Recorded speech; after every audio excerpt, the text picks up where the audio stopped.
Super Rádio Tupi. Seu direito. Juízes, promotores, advogados, defensores, todos em um debate para esclarecer o seu direito de consumidor.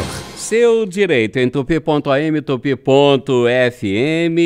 mais uma produção da Super Rádio Tupi para você, pela internet, não é? Hoje a gente vai tratar do mercado imobiliário, tema da maior importância, ocupando hoje preocupação quase que número 1, não é? Do brasileiro, que é o grande sonho do brasileiro, é ter a sua casinha própria. Formando a nossa mesa, compondo a nossa mesa, o doutor Antônio Ricardo, que é o representante da OAB do Rio de Janeiro. Muito bom dia, doutor Antônio Ricardo, muito obrigado aí pela presença, viu, doutor Antônio Ricardo? Bom dia, obrigado pelo convite, bom dia a todos. Também o doutor Daniel Barros, que é representante do PROCON Rio de Janeiro. Muito bom dia, doutor Daniel. Bom dia, Haroldo, é sempre um prazer estar aqui no seu programa. Bom dia a todos os colegas. E também o doutor Eduardo Biondi, representante também da OAB Rio de Janeiro. Muito bom dia, doutor Biondi. Tudo bem com o senhor? Como é que está? Tudo bem, muito obrigado pelo convite, Haroldo. Bom dia, ouvinte. É um prazer estar aqui novamente. E a doutora Nívia Virela, que é advogada especialista exatamente em direito imobiliário. Muito bom dia, doutora Nívia. Obrigado pela presença, viu, doutora Nívia? Bom dia, Haroldo. Bom dia a todos da mesa, meus colegas. Bom dia, ouvintes. E eu vou começar exatamente pela senhora, não é? O nosso tema, mercado imobiliário. Por que, hein, doutora Nívia, nos últimos 3 anos e meio, o preço do imóvel disparou tanto, especialmente no Rio de Janeiro? Eu acredito que a facilidade no acesso ao crédito imobiliário e a redução de juros garantiu à população, não só no Rio de Janeiro, como em todo o Brasil, a possibilidade da aquisição da casa própria, um sonho até então adormecido.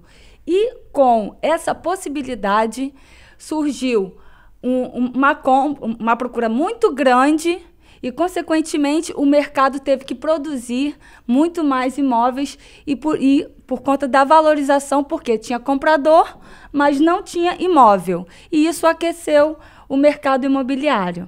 As formas de financiamento, de alguma maneira, não contribuíram para isso também, não, doutora Nívia? Acredito que sim, porque facilitou e muito, porque muitas pessoas não tinham condições de adquirir a casa própria e as facilidades dos agentes financeiros, juntamente com o apoio do governo federal, citando aí o programa Minha Casa Minha Vida, facilitou e muito a aquisição da casa própria para a classe baixa, média e até, acredito, a classe alta. Eu posso citar também que facilitou o fechamento de contratos imobiliários com os bancos. A gente lembra, doutor Antônio Ricardo, que não faz muito tempo, com ainda a existência do BNH e tudo mais, o cidadão comprava um imóvel financiado, acabava de pagar, aí restava aquele tal de saldo devedor, que na maioria das vezes era um valor até maior do que o valor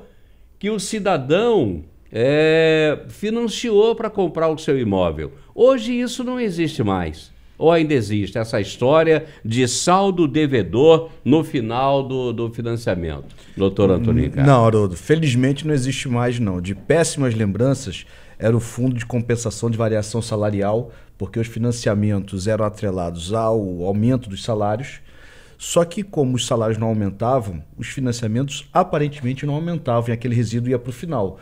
Quando o comprador achava que havia pago e realizava o sonho da sua casa própria, estava devendo outra ou outras casas para o sistema financeiro. Hoje isso não existe mais, não. O sistema da alienação fiduciária impede isso. A última prestação é, de fato, a última prestação daquele financiamento. Não importa a existência de saldo devedor? Não, a única hipótese que existe hoje de saldo devedor, que é chamado também saldo residual, é porque o cálculo da inflação às vezes não obedece à cronologia. Do mês não foi divulgado, então uso do mês anterior. Mas esses saldos residuais são sempre acertados anualmente. Então, no financiamento de 15, 20 ou até 30 anos, como se faz hoje, a cada ano há um acerto deste resíduo inflacionário. positivo ou negativo. Então, quando chega na última prestação, qualquer que seja o prazo, não há mais saldo devedor. Será que com essa mudança, doutor Daniel Barros, acabou essa história de saldo devedor? É realmente aconselhável a pessoa juntar o seu dinheirinho, se esforçar, se sacrificar para comprar sua casinha própria? Eu digo isso porque a gente sabe que, tristemente, o número de inadimplentes, de pessoas que não estão conseguindo honrar o compromisso pela compra da sua casa própria mês a mês, lamentavelmente vem aumentando. Em todo o Brasil, não é só no Rio de Janeiro, não. É cada vez maior o número de pessoas atrasando as suas prestações da casinha própria. Aconteceu um caso muito parecido nos Estados Unidos. Não sei se vocês recordam, há uns 3, 4 anos atrás, também estipulou aumento de crédito, possibilidade de financiamento. Os americanos começaram a comprar mais imóveis.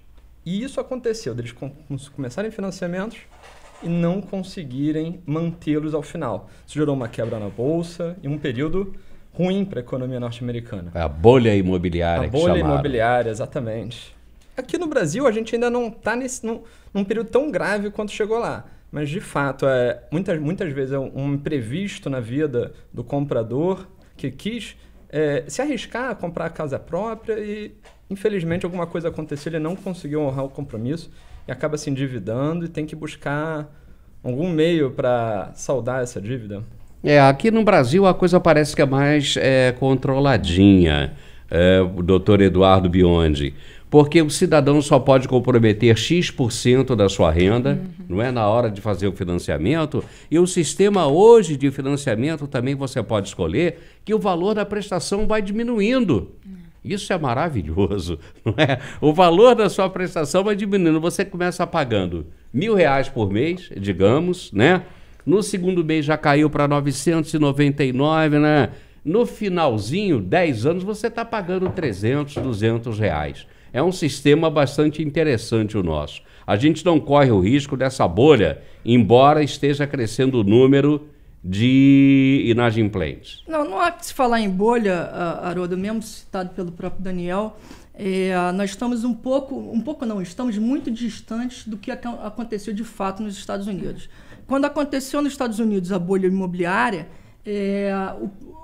a compra de imóveis naquela época representava quase 80% do PIB da economia dos Estados Unidos. Ou seja, o incentivo à compra, o incentivo ao crédito, ele chegava a quase 80% só em imóveis. No Brasil, isso ainda está muito incipiente, ou seja, isso é muito novo. E chega próximo a 5%. Então não há esse risco de bolha imobiliária ainda no Brasil. E estamos muito distantes nesse ponto.